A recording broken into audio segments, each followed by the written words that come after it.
कैसे हैं आप सब लोग। आज देखिए बहुत एक इम्पॉर्टेंट टॉपिक के ऊपर मैं बात करने जा रहा हूँ। आप लोगों ने म्यूचुअल फंड के काफ़ी सारे पोर्टफोलियो के जो वीडियोस देखे होंगे इंटरनेट पे, ठीक है।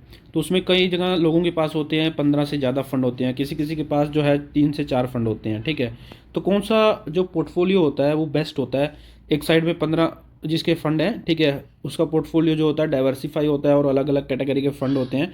हो सकता है मेरे जैसे किसी के पास 5 स्मॉल कैप भी हों, एक पोर्टफोलियो वो होता है, और उसके अलावा एक पोर्टफोलियो वो होता है जिसमें एक स्मॉल कैप, एक मिड कैप, एक लार्ज कैप और एक फ्लेक्सी कैप। तो ये पोर्टफोलियो अच्छा परफॉर्म करेगा या फिर ये पोर्टफोलियो जो है अच्छा परफॉर्म करेगा। तो चलिए फ्रेंड्स, इसके ऊपर आगे जो है अपना डिस्कशन को जारी रखते हैं। ओके, तो सबसे पहले मैं अपना म्यूचुअल फंड पोर्टफोलियो आपको दिखा देता हूँ। डैशबोर्ड में जाके आप देख सकते हैं मेरे पास 15 म्यूचुअल फंड है, जिनमें से 2 म्यूचुअल फंड मेरे ऐसे हैं जो मैं रिडीम करना चाहूँगा इनको आने वाले टाइम पे। जो है क्वांट ईएलएसएस फंड और एक एसबीआई का ईएलएसएस फंड। देखिए ईएलएसएस फंड रखने का मेरा मकसद ये था कि इसमें पहले ओल्ड टैक्स रजीम में, जो हम ओल्ड टैक्स रजीम था हमारा, उसके अंदर 80C के अंदर आपको 1.5 लाख रुपए तक की डिडक्शन थी, ठीक है। लेकिन अभी वो डिडक्शन किसी काम की नहीं, क्योंकि सारे धीरे धीरे न्यू टैक्स रजीम में जा रहे हैं, तो वो फंड अभी किसी काम के नहीं है। तो दोनों को ये फंड मैं आने वाले टाइम में इसको रिडीम कर दूंगा। बचे मेरे 12 फंड। तो 12 फंड का मैं आपको सबसे पहले बता दूं, देखिए मैंने 3 कैटेगरी में अपने फंड को डिवाइड किया है। सबसे पहले कैप के ऊपर आ जाएंगे। तो मैंने जो म्यूचुअल फंड पोर्टफोलियो है उसको 3 पार्ट में डिवाइड कर दिया है। स्मॉल कैप में मेरे पास है 5 फंड, ठीक है, 5 म्यूचुअल फंड। और लार्ज कैप में मेरे पास है एक निफ्टी नेक्स्ट 50,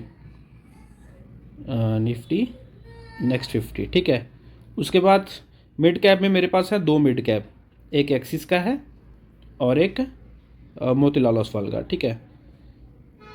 उसके बाद इसके अलावा मेरे पास जो है एक है पराग पारेख का फ्लेक्सी कैप फंड, ठीक है।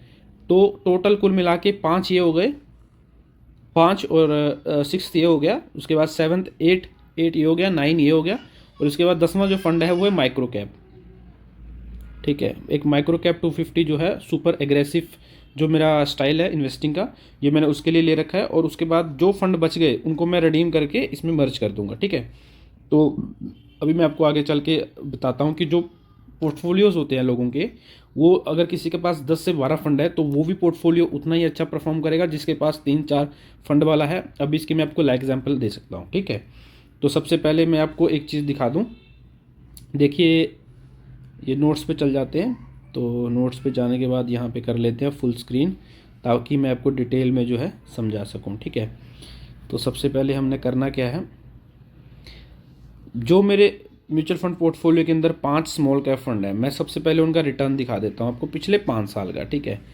तो इसमें चलेंगे सबसे पहले जो है Nippon India small cap fund. तो यहाँ पे 5 साल का सेलेक्ट कर लेंगे। तो जैसे ही आप इस पर देखेंगे तो पिछले 5 साल का जो रिटर्न है इसका, ठीक है। सबसे पहले ये स्मॉल कैप फंड लिख देते हैं यहाँ पे। तो निप्पॉन का जो है वो है 28, ओके, 28 समथिंग 29 है, तो इसको 29 लिख देते हैं। उसके बाद चलते हैं नेक्स्ट फंड के ऊपर। नेक्स्ट फंड जो मेरा है एक्सिस का। अब इसका पिछले 5 साल का देख लेते हैं। तो पिछले 5 साल का है 24%। 24% मतलब हर साल 24%। ये CAGR है, मतलब एनुअलाइज रिटर्न है इसका, ठीक है। उसके बाद SBI का देख लेते हैं पिछले 5 साल का। ये 5 साल का है 20%। ये SBI का हो गया।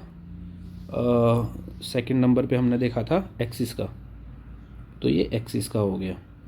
उसके बाद चौथे नंबर पे आता है क्वांट। तो क्वांट का देख देते हैं। क्वांट का है पिछले 5 साल का जो रिटर्न है, आपको मैं लाइव दिखा रहा हूँ। पहले से मैं डाटा इसलिए नहीं रखा क्योंकि लोगों को इस पर यकीन नहीं होगा, तो मैं इसलिए आपको लाइव यहाँ पे दिखा रहा हूँ, ठीक है। तो उसके बाद आ गया टाटा का। टाटा का पिछले 5 साल का जो रिटर्न है वो भी आपको दिखा देता हूँ। तो 25% हो गया, ठीक है। उसके बाद से इन सब का एक मैंने इंडेक्स फंड जो ले रखा है 250, अभी मैं उसका पिछले 5 साल का डाटा जो है आपको दिखा देता हूँ। तो इंडेक्स का है 22%, ठीक है। तो अभी आ जाते हैं मुद्दे की बात पे। तो इन सब का जो एक इंडेक्स है, तो यहाँ पे मैं टाटा का लिख लेता हूँ पहले। तो टाटा को 25, और इन सब का जो इंडेक्स है उसका है जो पिछले 5 साल का वो है 22%।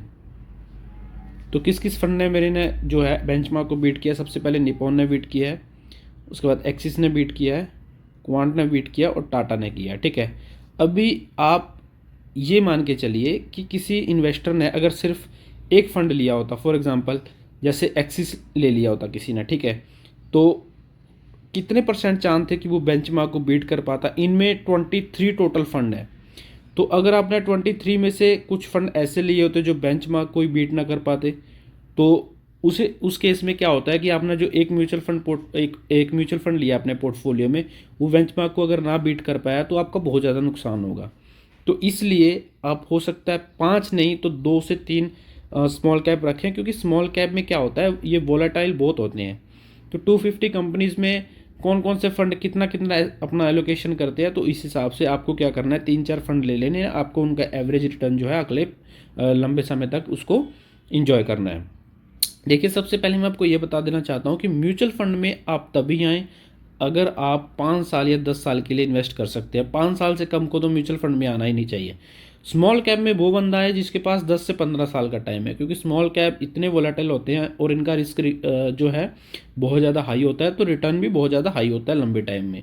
तो सबसे पहले मैं अभी आपको एक चीज़ यहाँ पे क्लियर कर देना चाहता हूँ। मैं कैलकुलेटर खोलूँगा, कैलकुलेटर खोलने से आपको दिखाता हूँ कि कैलकुलेटर जब इनको सबको प्लस करूँगा यहाँ पे, तो प्लस करने के बाद इसका जो है कितना जो अमाउंट निकल के आता है, सबसे पहले मैं आपको दिखा देता हूँ। देखिए फ्रेंड्स, सबसे पहले कैलकुलेटर यहाँ पे मैंने खोल लिया है, ठीक है। अभी इन सम फंड का जो रिटर्न है उसको मैं प्लस करूँगा यहाँ पे, तो देखिए 29 हो गया सबसे पहले, उसके बाद हो गया 24 हो गया, उसके बाद 20 हो गया, ठीक है, उसके बाद हो गया आपका 31 हो गया, उसके बाद 25 हो गया, ठीक है। तो टोटल 5 फंड हो गए यहाँ पे। टोटल जो एवरेज मेरा निकल के आया है वो आया है 25.8। स्टिल मेरा एवरेज जो है वो मेरे बेंचमार्क को बीट कर रहा है। तो मेरे लिए तो ये काफ़ी अच्छा है ना कि मेरा एवरेज जो पोर्टफोलियो मैंने 5 फंड का बनाया वो भी मेरे बेंचमार्क को बीट कर रहा है। तो यहाँ पर 5 फंड होने से या एक फंड होने से कोई फ़र्क नहीं पड़ता।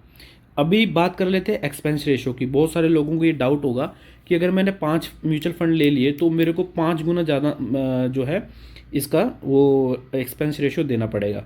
तो देखिए, ये भी मैं आपको लाइव एग्जांपल के साथ समझा देता हूँ यहाँ पे। अभी इसको सबको इरेज कर देते हैं, ठीक है। अभी मैं जो रिटर्न है इसको इरेज करके यहाँ पे इसकी एक्सपेंस रेशो लिखूँगा, ठीक है। तो सबसे पहले देखिए, सेम फंड के ऊपर चलते हैं। अब इसको थोड़ा छोटा कर देता हूँ। तो यहाँ पे चलते हैं डैशबोर्ड के ऊपर, एक्सपेंस रेशो हम यहाँ पे देख लेते हैं सभी फंड्स की क्या क्या है। तो ये इस कॉलम में आता है, देखिए 0.64 है यहाँ पे, 0.64, ओके। ये हो गया निपन का। उसके बाद एक्सिस का दिखा देता हूँ आपको। तो एक्सिस का जो है एक्सपेंस रेशो वो है 0.56, ठीक है। उसके बाद SBI का दिखा देता हूँ। SBI जो है तीसरे नंबर पे है। अभी इसका एक्सपेंस रेशो है जो यहाँ पे आपके सामने दिखा देता हूँ, 0.74 का है, ठीक है। उसके बाद से चलते हैं चौथे नंबर पे क्वांट का। क्वांट का जो एक्सपेंस रेशो है देख लीजिए आपके सामने है, 0.75 है। उसके बाद टाटा का जो है वो दिखा देता हूँ आपको। तो यहाँ पे टाटा का जो एक्सपेंस रेशो है वो 0.34% है, ठीक है। अभी देखिए होता क्या है, मान लीजिए मेरे पास ये 5 फंड है, इनका टोटल एक्सपेंस रेशो यहाँ पे मैं जोड़ लेता हूँ कि टोटल मेरे को एक्सपेंस रेशो कितना पड़ रहा है, ठीक है। तो इसके लिए क्या है, कैलकुलेटर खोलेंगे पहले।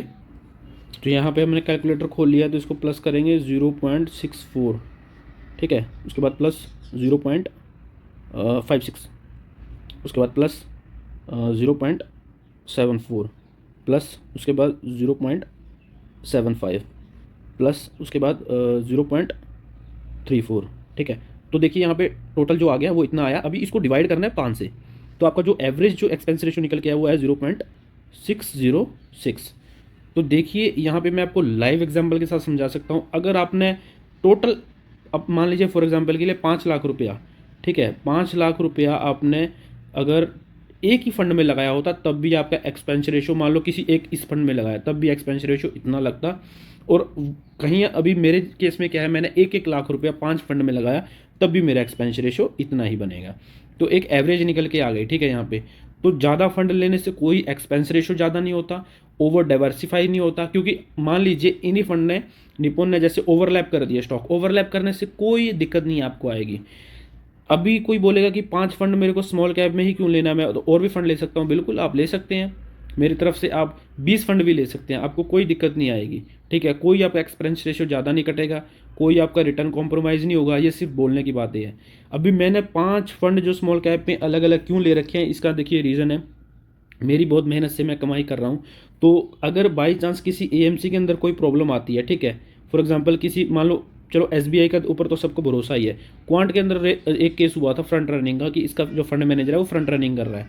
तो अगर मेरा इसमें 1 लाख रुपया चला भी गया, ठीक है, तो मेरे को कोई दिक्कत नहीं होगा, मेरा बाकी 4 लाख रुपया है। लेकिन फॉर एग्जांपल आपने पूरा ही पैसा क्वांट के अंदर लगाया हो और उस टाइम पे इसकी फंड की परफॉर्मेंस भी काफ़ी अच्छी चल रही थी, लेकिन फिर भी लोगों ने इसमें से विड्रॉ करना शुरू कर दिया।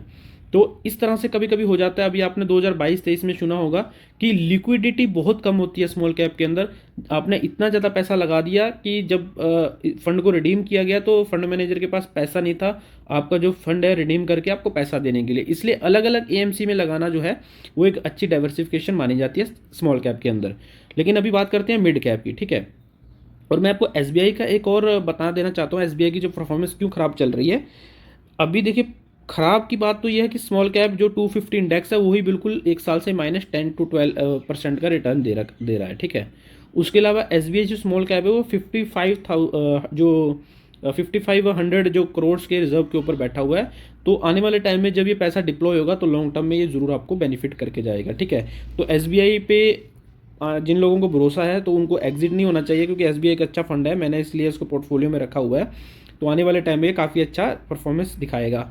उसके बाद बात कर लेते हैं मिड कैप की। देखिए मिड कैप जो है वो आप 2 ही फंड रखिए तो अच्छा होगा, क्योंकि ज़्यादा फंड लेने से कोई प्रॉब्लम नहीं है, लेकिन ये है कि आपको ट्रैक करना ईजी हो जाता है। मिड कैप ज़्यादा वॉलेटिल भी नहीं होते स्मॉल कैप की तरह, और आपको क्या है अच्छी ग्रोथ देते हैं लॉन्ग टर्म में। उसके बाद स्मॉल कैप की बात कर लेते हैं। देखिए स्मॉल कैप की बोल रहा हूँ, लार्ज कैप की बात कर लेते हैं। लार्ज कैप आपको एक ही फंड रखना चाहिए।